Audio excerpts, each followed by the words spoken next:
इसी तरह हूं उस्मान। कितने ही किले, कितने ही शहर फतह किए, लेकिन खैमे से बाहर का आदी नहीं हो पाया। सिर्फ यही बातें करने आए हो या?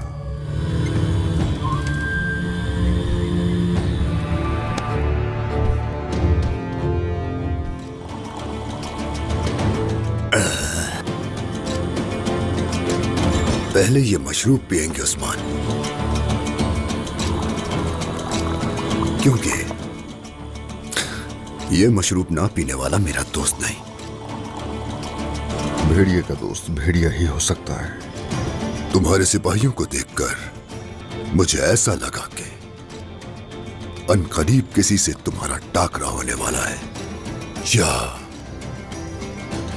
कोई तुम पर हमलावर होने वाला है। तुर्कों की जिंदगी जालिमों की और भेड़ियों की गीदड़ की गर्दन चबाने में से। हम हमेशा जंग के लिए तैयार रहते हैं। अब बताओ तुम्हारे यहां आने का सबब। तुम्हारा एलची तोयगार मेरी तलवार का शिकार बना।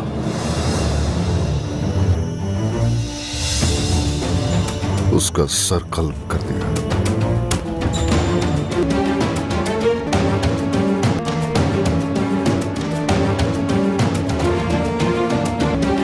तो तुमने तोयगर को एलरी खान के पास पहुंचा दिया, और अब तोयगर को मार के बगैर किसी खौफ के मुझे ये बात बता रहे हो आसमान। जरकुताय, जरकुताय, खून जोश मार रहा है तुम्हारा।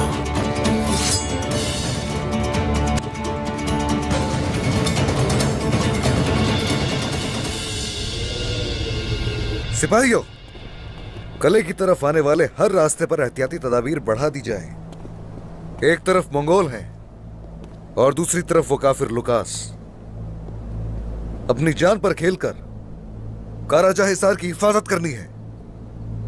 अगर किसी ने भी कमजोरी या नाअहली का मुजाहरा किया तो माफी नहीं मिलेगी, ये बात याद रहे। जाएं, अपनी जिम्मेदारियां संभालें। जो हुक्म शहजादे मोहतरम।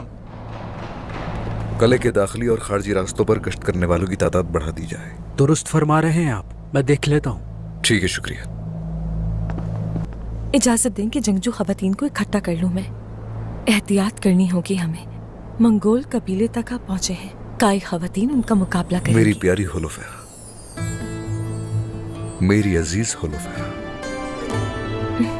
हर रोज तुम्हारा नया रूप मेरे सामने आ जाता है। वो दिन जब मैंने तुम्हें पहली बार देखा था, उस लम्हे को याद करके बचपन में लौट जाने को दिल चाहता है। वक्त गुजरने के साथ आपकी मोहब्बत में कमी आती जा रही है शहजादे। तभी मुझ में रोज नया रूप दिखता है। ऐसा कब कहा मैंने तुमसे? हाँ, ठीक तो कहा है मैंने। मुझे लगता है समझ गए हैं, लेकिन बात फिर से बदली जा रही है। तो वाकई ऐसा है, लेकिन ज्यादातर मैंने देखा है कि तुम बात को बदल देती हो। चलो बताओ, क्या बात परेशान कर रही है? ऐसा नहीं है कुछ। होलोफेरा, जब भी तुम्हारी आंखों में देखता हूं मैं, तो ऐसा लगता है जैसे कोई बात छुपा रही हो। चलो बताओ, क्या बात है? मुझे लगता है मैं इन मुश्किल हालात में भी आपकी सही से मदद भी नहीं कर पा रही। तुम्हारा यूं प्यार से मुझे देखना इतनी ताकत देता है कि पूरी दुनिया तुम्हारे कदमों में रख दूं। वैसे तुम बिल्कुल ठीक कह रही हो। खवातीन को तैयार करो, हम उन मंगोल को जरा भी मौका नहीं दे सकते। ठीक है। मेरी छोटी शहजादी ने बहुत जबरदस्त खबर दी है लुकास। वो उनके दरमियान रहकर उनका भरोसा जीत चुकी है। तुम्हारा मतलब है कि हम अपनी मंजिल की तरफ कदम बढ़ा चुके हैं सोफिया। तो चलो मैं भी तुम्हें खुशखबरी सुनाता हूं। उलुगान उस्मान की सरहद में दाखिल हो चुका है। अच्छा है, उस्मान इस लगी हुई आग से कभी भी नहीं बच पाएगा। मंगोल से जंग उन्हें बहुत कमजोर कर देगी, और वही कमजोरी हमारे लिए फायदेमंद साबित होगी। हम वापस नहीं जाएंगे, यहीं रहेंगे उस्मान के इर्द गिर्द। उसने मेरे दीवान में आकर बदतमीजी की, हमने बर्दाश्त किया, मगर जो उसने जुल्म किया उसकी सजा तो उससे मिलनी ही थी।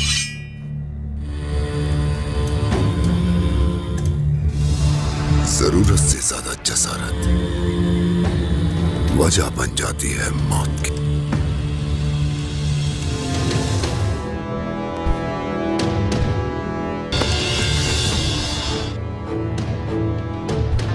मतलब तोयगर के मौत की वजह ये थी। तो तुम्हें यहां आने की वजह का जवाब मिल गया। बताओ तुम्हारी मेहमान नवाजी की बात के पीछे क्या मकसद है? तोयगर को ऐसे ही एलची बनाकर नहीं भेजा गया था उस्मान। तुम्हें मंगोलों का सर चेहरा दिखाना चाहते थे और तुमने अंजाम का नहीं मालूम, मगर हमसे टकराने वाले तुम पहले मंगोल नहीं हो। जानते हो उस्मान, यहां आकर जो देखा तो हमारा यकीन और पक्का हो गया कि तुम ताकत के आगे नहीं झुकते। इसलिए दोस्ती करने आए हम यहाँ। करासी, जानदार, गर्मियान, हमारे सामने सर झुकाने से पहले तुम जैसे साबित कदम दोस्त की जरूरत है। और इस दोस्ती की वजह बात करेंगे। तुम्हें मालूम है हम आसानी से नहीं पहुंचे यहाँ। तुमने हमें अपना मेहमान कबूल कर ही लिया है, तो आराम करने का मौका दिया जाए। आराम करोगे?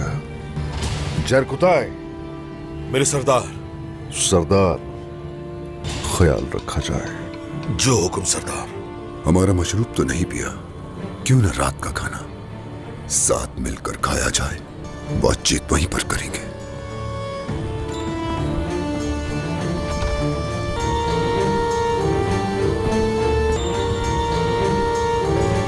गलीज, तुम्हारा जो भी मकसद है अनकरीब सामने आ जाएगा। चले खवातीन, शाबाश, जल्दी से काम निपटाने की कोशिश करें। मगर बाला खातून, मैं मंगोलों के लिए खाना नहीं बनाना चाहती। ऐसा मत कहो आलगन, उस्मान साहब ने उन्हें मेहमान बनाया है, हमें करना है। आलगन ठीक कह रही है, मुझे भी घबराहट हो रही है। उन जालिमों ने पता नहीं कितना खून बहाया है। हम अपने शहीदों के खून का और इनको पेश किए जाने वाले हर लुकमे का हिसाब लेकर रहेंगे, लेकिन फिलहाल नहीं। इस वक्त वो कबीले में मेहमान हैं। दुआ है कि ये खाना मंगोलों के लिए जहर बन जाए। खाएं मरे दफा हो। वालिदा ऐसा तो ना कहें, मेरे बाबा भी तो मंगोल हैं। तौबा अस्तगफिरुल्लाह, ये क्या कह रहे हो तुम? गाजी, हमारे जरकुताई जैसे जानबाजों का मकाम अलग है। हमारा ये गुस्सा दरअसल जालिमों के लिए है। उन लोगों के दिल पत्थर जैसे होते हैं। आई समझ। सब पर तरस खाते हो और मेरा खानदान उन पर तरस नहीं आया था। मुसीबत ने हर तरफ से घेर लिया है। एक तरफ है काफिर और दूसरी तरफ मंगोल। काफिर हमारा कुछ नहीं बिगाड़ सकते। मेरे बाबा उनसे लड़ेंगे और उन सब काफिरों को मार डालेंगे। ये लो तुम्हारे लिए। बाला खातून, हाँ, आपने बहुत से बाज़ंतीनियों को मारा है ना? ये जंग इंसाफ के लिए की जाती है मेरी बेटी। हमारी तलवार दुश्मन का खून बहाने के लिए नहीं, हक के लिए उठती है। हाँ, मगर सच है, हमने बहुत से बाज़ंतीनियों को मारा है। उन सबका यही अंजाम होना चाहिए था। उनकी वजह से हमें बहुत तकलीफें सहनी पड़ी थी और आइंदा भी हम उन पर रहम बिल्कुल नहीं करेंगे।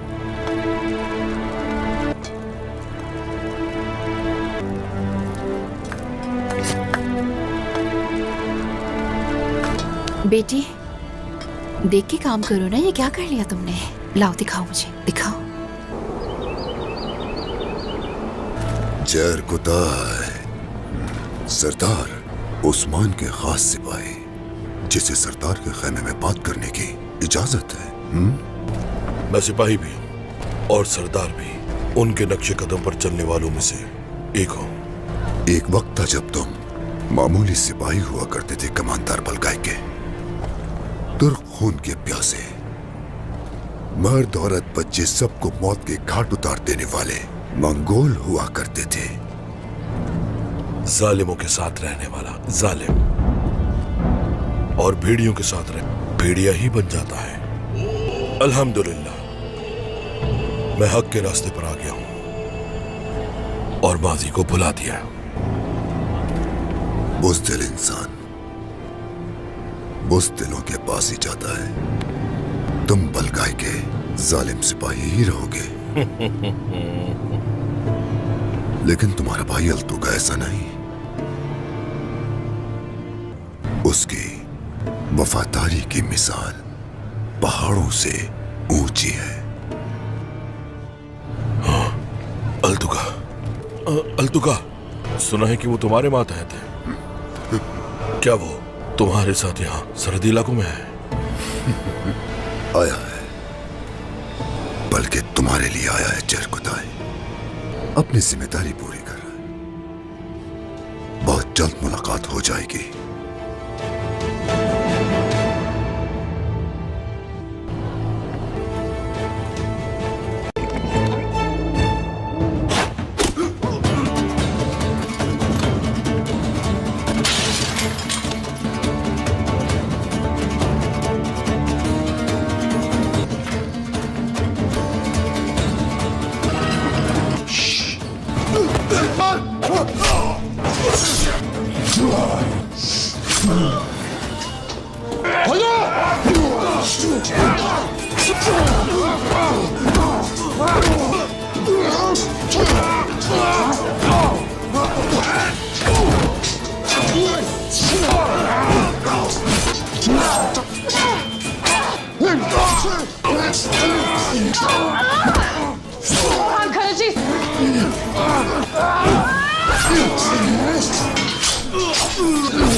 Yeah!